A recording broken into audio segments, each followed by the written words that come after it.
1866, Prussia marches against Austria. Prussian industry is booming, and with it, her military power.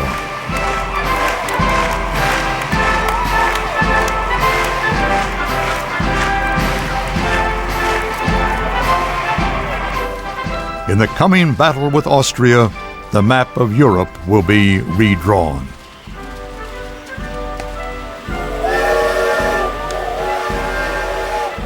The Prussian Army sent observers to the American Civil War.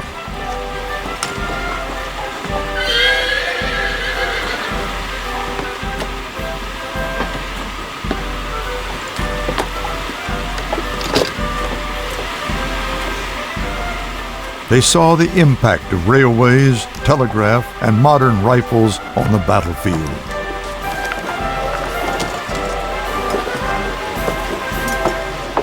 The Prussians had no time for a long war of attrition. The war they wanted was short, clean, and cheap. Prussia's Iron Chancellor, Otto von Bismarck, dreamed of uniting German-speaking people in a single state.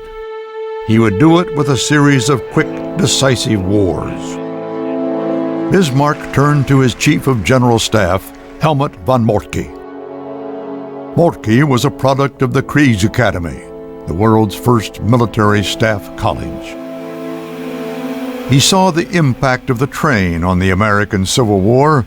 Trains, he said, would prove more valuable in future wars than fortresses.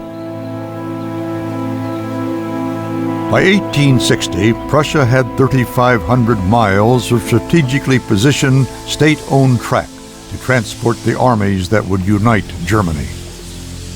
Moltke bought railway stock and grew rich. The value of railways wasn't the only lesson the Prussians learned in America. As they moved into Austria, they extended their telegraph network deep into enemy territory, often at great risk.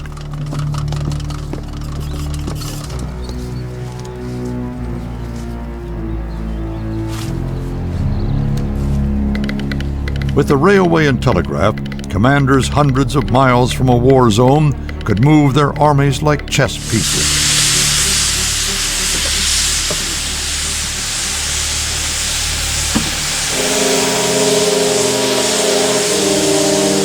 Prussian staff headquarters in Berlin made history by doing just that.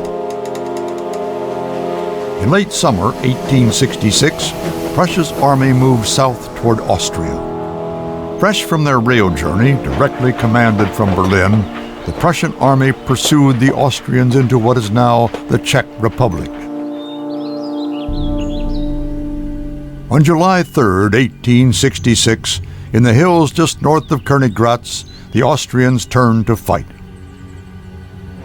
Both sides were evenly matched except for one detail, the Prussian Needle Gun. It was fired by a needle-like pin which pierced a percussion cap in the center of a paper cartridge. Most importantly, it was quickly loaded from the breech, not the muzzle. The Prussians could reload and fire 3 to 4 times quicker than the Austrians, and could do so lying down.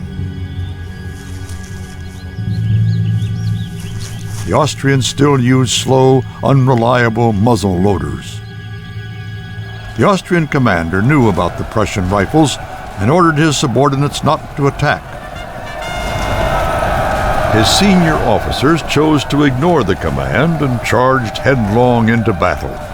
They were to pay a fearsome price.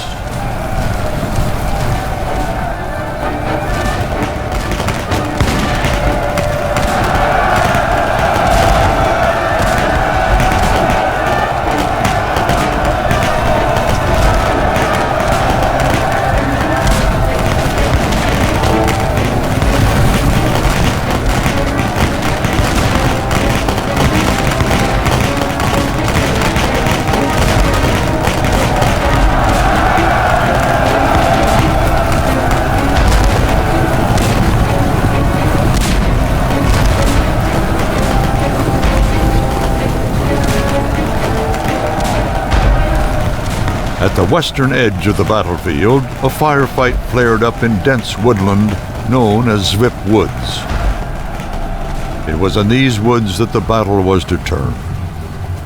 A young officer, Emil von Russell, recalls, "On the other side of the wood, a far-reaching plateau was visible, and on this stood the Austrian gun batteries. There was an unholy din.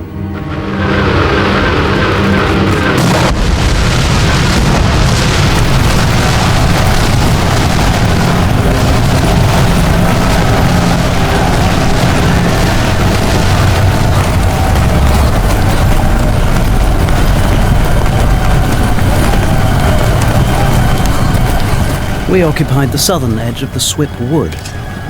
I ran about 150 paces to the south to a ditch into which we threw ourselves. Me too, of course, although at that time it was not yet customary for an officer to lie down.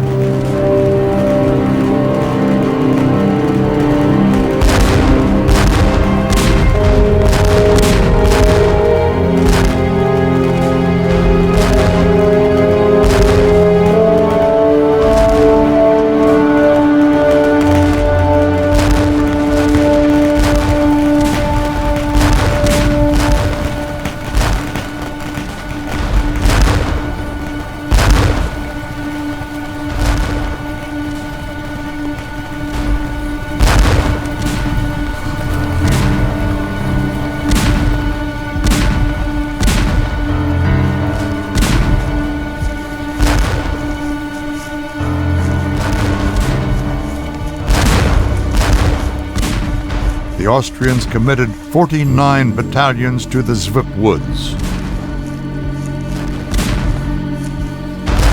28 vanished without trace.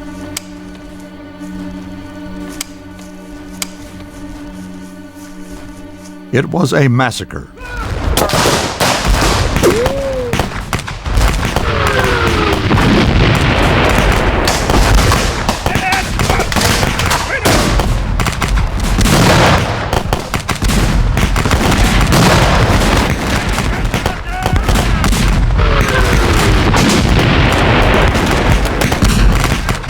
From a prone position, the Prussians fired relentlessly on their hapless enemy.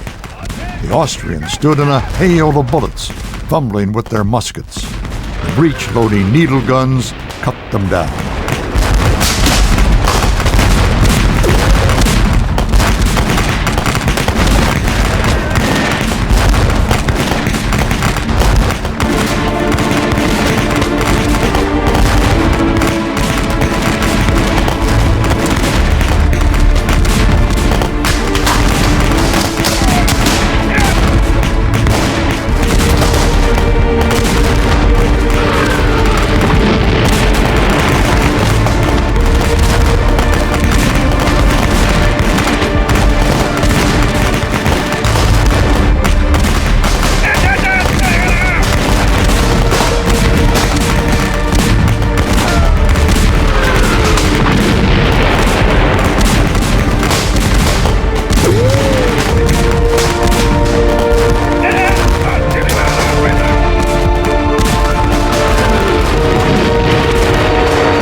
In a Czech forest, the needle gun had shifted Europe's center of gravity.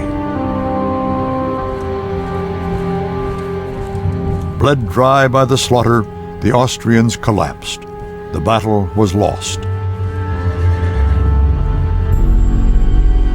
40,000 Austrians were dead or wounded, 20,000 taken prisoner.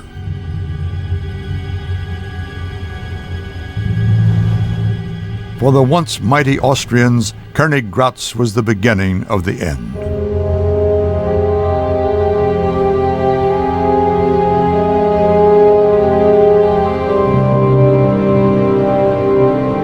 In the 7-week campaign waged by Moltke, Bismarck's Prussia had gained 5 million new citizens and tens of thousands of square miles for the new Germany. Prussia was now a near-perfect war machine. Its next target would be France.